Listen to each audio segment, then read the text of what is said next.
आज Khalil consultancy service के platform से इंक्वायरी प्रोसीजर या इंक्वायरी किस तरह कंडक्ट की जाती है उसका तरीक़ेकार मुख्तसर तौर पे आपके सामने रखने की कोशिश करेंगे। The civil servants END rules 2020 जो फेडरल सिविल सर्वेंट्स पे अप्लाई होता है, दी सिंध सिविल सर्वेंट्स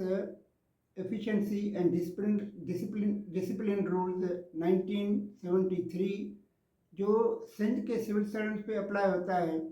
या इस तरह मुख्तलिफ सूबों में जो civil servants efficiency and discipline rules या एक्ट बनाए गए हैं और वो वहाँ के सिविल सर्वेंट्स पे अप्लाई होता है, तो इन्हीं सभी रूल्स में इंक्वायरी का प्रोसीजर दिया गया है। मैं हर एक रूल्स या एक्ट का प्रोविजन नहीं कोट करूंगा, मगर जनरल एक तरीक़ेकार आपके सामने रखने की कोशिश करूंगा कि इंक्वायरी किस तरह शुरू की जाती है। जब अथॉरिटी रेगुलर इंक्वायरी का किसी अक्यूज्ड सिविल सर्वेंट के खिलाफ ऑर्डर करती है, तो उसके साथ वो इंक्वायरी ऑफिसर या इंक्वायरी कमेटी कॉन्स्टिट्यूट करती है। उसके साथ अक्यूज्ड सिविल सर्वेंट को चार्जशीट इशू की जाती है। उस चार्जशीट में जिन रूल्स में अथोराइज्ड ऑफिसर होता है या अथॉरिटी होती है, तो जिसको पावर होता है वो चार्जशीट इशू करती है और उसमें ये कहा जाता है कि मुकर्ररा मुद्दत में जो उन रूल्स में दी जाती है या दी हुई है, उस मुद्दत में आप इंक्वायरी ऑफिसर या इंक्वायरी कमेटी के सामने अपना डिफेंस रिटन में जमा कराएं। उसके अलावा इन रूल्स में ये कहा गया है कि इंक्वायरी जो है वो डे टू डे बेसिस पे होगी और अगर कोई एडजर्नमेंट भी होगी तो मजमूई तौर पे ये कहा गया है कि वो 7 दिन से पहले नहीं होगी और उसके रीज़न जो है वो अथॉरिटी को इंक्वायरी ऑफिसर या इंक्वायरी कमेटी कन्वे करेगी। अब चार्जशीट इशू हो गई और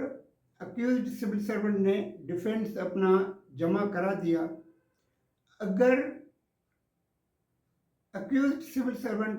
किसी विटनेसेस को बुलवाना चाह रहा है या प्रोसिक्यूशन की जानिब से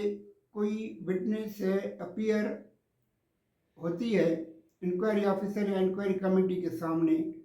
तो अक्यूज्ड सिविल सर्वेंट का ये राइट है कि वो उस विटनेस को क्रॉस एग्जामिन कर ले,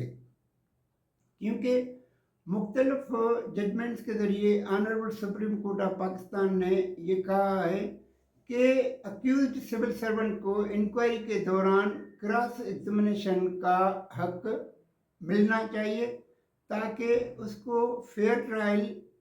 का मौका मिलना चाहिए, जो article 10A of the constitution 1973 में दिया गया है। और उसके अलावा जो नेचुरल प्रिंसिपल ऑफ जस्टिस है उसकी भी एक डिमांड है कि no one can be condemned unheard, कि किसी को सुने बगैर कोई भी सज़ा नहीं दी जा सकती। अब इंक्वायरी ऑफिसर या इंक्वायरी कमेटी के सामने जितनी भी विटनेसेस रिटन में जमा हुई, जितनी विटनेसेस अपीयर हुई, जो रिकॉर्ड सामने लाया गया, जो ओरल बयान दिए गए, तो इंक्वायरी ऑफिसर या इंक्वायरी कमेटी वो ओरल बयान जो है वो रिटन में रिड्यूस करेगी और फिर उस जो ओरल बयान दे रहा है उससे वो साइन करवाएगी। अब जब इंक्वायरी प्रोसीडिंग्स पूरी हो गई तो फिर इंक्वायरी ऑफिसर या इंक्वायरी कमेटी का काम है कि जो इंक्वायरी प्रोसीडिंग्स हुई हैं, जो रिकॉर्ड अवेलेबल उसके सामने किया गया है या जो विटनेसेस क्रॉस एग्जामिन की गई हैं या जो बयानात जमा कराए गए हैं उनको एग्जामिन कर ले और अपनी एक इंक्वायरी रिपोर्ट बना के कॉम्पिटेंट अथॉरिटी को जमा करा दे मुकर्ररा मुद्दत में। जिन रूल्स के ज़रिए वो इंक्वायरी शुरू की गई है उन रूल्स में जो मुद्दत दी गई है इंक्वायरी रिपोर्ट जमा कराने की, उस मुद्दत के दौरान वो इंक्वायरी रिपोर्ट जमा कराना ज़रूरी है, अनटिल एंड अनलेस कि वो कॉम्पिटेंट अथॉरिटी इंक्वायरी रिपोर्ट की मुद्दत में तोसी कर ले। अगर आपको ज़्यादा वज़ाहत चाहिए कि ये प्रोसीजर किस तरह का है, तो जिन रूल्स के ज़रिए किसी अक्यूज्ड सिविल सर्वेंट के खिलाफ इंक्वायरी शुरू की जाती है तो उस अक्यूज्ड सिविल सर्वेंट को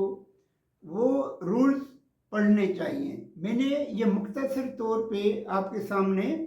इंक्वायरी प्रोसीजर बयान किया है।